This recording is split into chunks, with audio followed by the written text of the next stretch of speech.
कहानी बाबा में बरगद का पेड़। आज के समय में वर और वर के बीच कोई अर्थ भेद नहीं, यह दोनों ही दुर्लभ वस्तुएं हैं। उपास्य देव को सकीर्तन अथा भावोद्वेग अश्रुओं से प्रसन्न किया जा सकता है, लेकिन वो वर जो नरदेव के हाथ है उसे प्राप्त करने के लिए घनघोर तपस्या करनी पड़ती है। घर जितना उच्च एवं श्रेष्ठ होगा, उसकी लालसाओं और कामनाओं की गठरी उतनी ही भारी होगी। जो पिता इस बोझ को उठा सकने में सक्षम होगा, ये वर उसी को दान हो जाएंगे। ऐसे ही उत्कृष्ट वर की आशा में हर पिता की तरह मेरे बाबा भी इस गठरी को धोने पर विवश थे। किसी उत्कृष्ट वर की आस हो तो नई नीति खूब प्रचलित हो रही है। घर आकर्षक एवं प्रभावशाली हो, मूल्यवान वस्तुओं से सजा हो, नए संबंध बनाना उतना ही आसान होगा। ऐसे ही कोई उत्कृष्ट पुरुष आने वाले थे। कितनी त्रिकुटियां निकलती, लंबी लंबी बहस चलती, कभी उधड़े हुए घर और कभी मुझ पर वाद विवाद, वार्तालाप। अतः इसी नई नीति पर चलने का निर्णय हुआ। इस नई नीति का प्रभाव मेरे जीर्ण शीर्ण घर और मुझ पर भी पड़ा। छिली हुई दीवारों की निर्जीव आकृतियां अपने मौन अचेतक रूप में भी जो मेरी कल्पनाओं के साथ दूर दूर तक दौड़ती थी, सीमेंट और रंग की परत में दबा दी गई और मैं अपने अस्तित्वहीन अस्तित्व को सहेजती और समेटती रही। इसी चिकनेपन की नीति से मेरे सूखे फटे चेहरे पर भी क्रीम और पाउडर की परत चढ़ी तो लगा कि किसी समानता और हम्मे और निर्जीव मूक आकृतियों में सोचती हूँ। शायद वे आकृतियों भी मेरी तरह ही घुटती होंगी आपने रंग के लिए। मेरा असली रंग भी कितना छटापटा घुटता था। आखिर चेहरा चमकदार और लुभावना होना चाहिए। आंखें चमकीली और नाक नुकीली हो तो संबंध जल्दी बन जाते हैं। यदि दुर्भाग्य से सुंदरता का अभाव हो तो लक्ष्मी की चमक स्वयं ही उनकी आंखों को चकाचौंध कर सकती है।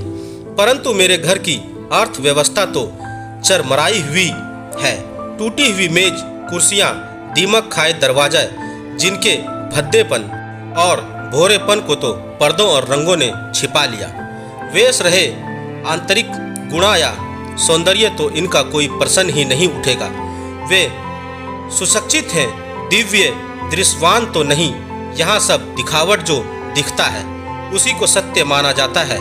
अतः वो आए, मेरी कल्पनाओं जैसे पुरुष थे वो। अब तक जिस सजावटों और दिखावटों से मुझे चिढ़ हो रही थी, शायद उसी ने मेरा साथ दिया। उन्होंने स्वीकार कर लिया था मुझे। उस दिन कुछ अंकुरित सा हुआ था हृदय में, जिसने एक आयु जितने स्वर बुने थे तुम्हारे लिए। एक जीवन बिता दिया था मैंने कल्पनाओं में तुम्हारे साथ। तुमसे अविच्छ दिन मेरा कोई अस्तित्व ही नहीं रह गया था। सोचा था तुम्हारे विशाल सीने पर सिर रख कर कहूंगी, मुझे इस समुद्र जैसे विशाल सीने में किसी नाव की तरह डूबने उतारने दो। यही मेरा अंतिम लक्ष्य है। पर डूब कर भी मैं उस समुद्र से सूखी लौट आई। तुमने अपने सीने से उठाकर पटक दिया था मुझे। पता चला तुम किसी गद्देदार सफेद रंगीन लाइटों और मूल्यवान सजावटों का सामान हो गए हो। सुना है कि उनका कीमती कालीन बन चुके हो तुम।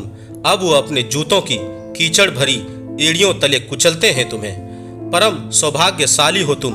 ऐसे चाटुकारों के लिए कितना झुके थे बाबा तुम। जैसे मेरा बोझ ही किसी ने सचमुच तुम्हारे कंधों पर टिका दिया हो।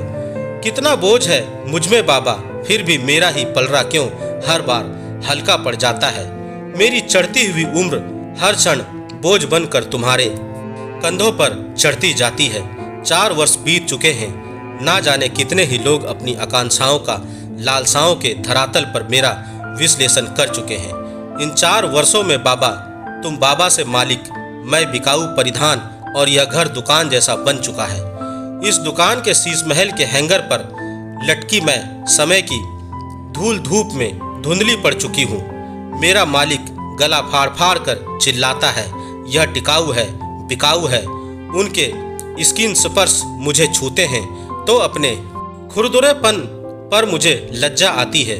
वे इच्छा अनुसार मेरा निरीक्षण करते हैं। खींच तान नाप तोल मूल्यांकन और वही असंतुष्टि का भयानक चेहरा बनाकर अपनी राह पकड़ते हैं। इतने वर्षों बाद मेरा स्तर भी गिर चुका है।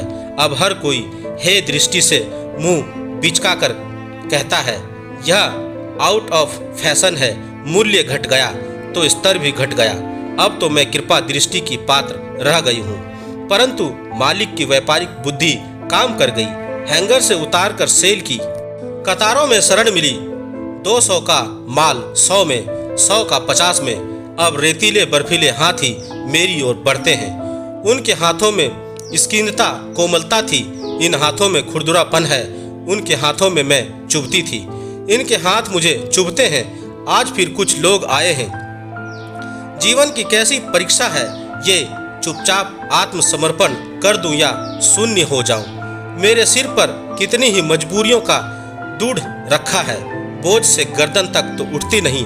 हाँ या ना करने की क्षमता कहाँ से लाऊं? प्रश्न मेरे हाँ या ना का नहीं, यहाँ तो केवल डर है उनके ना करने का। आखिर फिर इस बेचारी का क्या होगा? किसी घृणित शुद्ध दया की पात्र हूँ मैं। दाता मुझे गिड़गिड़ाकर नमस्कार होकर भिक्षुक के पात्र में डालता है। कहाँ से झंझोड़ू अपने इस जर्जर उत्साह को, उस प्रतिकार को, शक्ति को, इस शक्ति के स्रोत को। इस प्रतिकार की शक्ति मुझे मिली उस कीड़े से जो दिन भर कई चोंचों के प्रहार से बचता लड़ता था।